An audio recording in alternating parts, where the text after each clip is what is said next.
Como ya informó TVA la semana pasada, el ayuntamiento ha hecho efectivo el pago de más de 4 millones de euros en concepto de crédito por las obras del Teatro Calderón. La cifra responde al dinero prestado por la Caja de Ahorros del Mediterráneo al consistorio alcoyano, que por el 2005 dirigía el Partido Popular bajo el mando de Jordi Sedano. La suma, en teoría, debería haber sido sufragada por la Generalitat, tal y como se comprometió, si bien el ente autonómico decidió unilateralmente aplazar ese crédito. Posteriormente se negaría también a pagarlo al ayuntamiento, con lo que la administración local ha tenido que afrontar el pago completo de las obras para remodelar el teatro. Lo peor del caso, al margen de la deuda pendiente cada vez más grande que mantiene la Generalitat con el ayuntamiento, es que casi una cuarta parte del pago ha sido en concepto de intereses.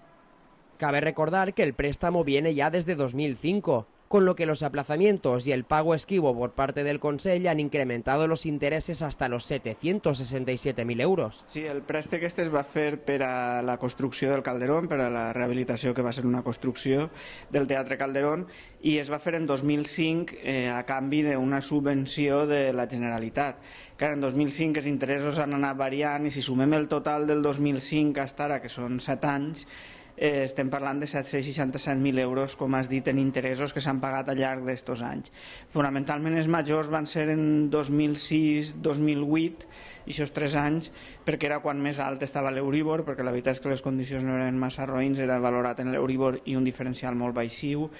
però clar, els interessos estaven alts. El problema de tot això és que la Generalitat, al reprogramar aquesta subvenció a la que anava a vincular el préstec, ha aconseguit que els interessos hagin anat elevant-se molt més, perquè en un principi, quasi fa 2 anys, tindria que haver estat pagat per la Generalitat aquests diners. Que la Generalitat no és que ara ho hàgim hagut de desembolsar, que ja ho hem fet, sinó que damunt encara segueix devent-nos 4,2 milions d'aquesta subvenció. El consistorio alcoyano ha tenido que hacer frente al pago para evitar así un posible embargo del Teatro Calderón, ya que el plazo para pagar el crédito vencía el pasado viernes. El cobro por parte del ente municipal de las tasas por la recogida de basuras ha posibilitado este hecho, aunque esto no alivia el estado de las cuentas locales. Mientras, la Generalitat mantiene una deuda con el ayuntamiento que alcanza ya los 4,2 millones de euros solo por el Teatro Calderón, una suma que ampliaría el escaso margen de maniobra del equipo de gobierno. Crec que la Generalitat, conforme sabem tots que està i per la manera que s'ha gestionat fins ara,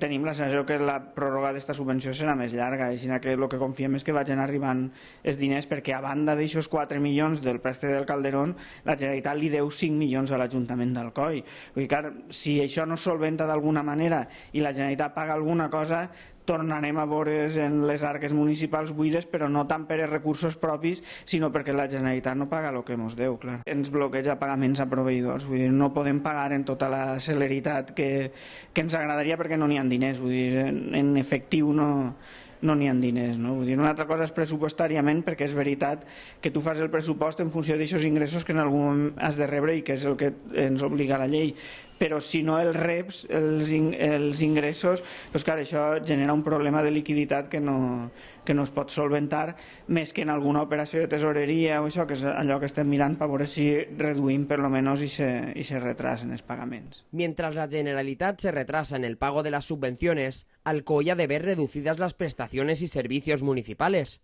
una situación que los vecinos esperan que se solucione cuanto antes.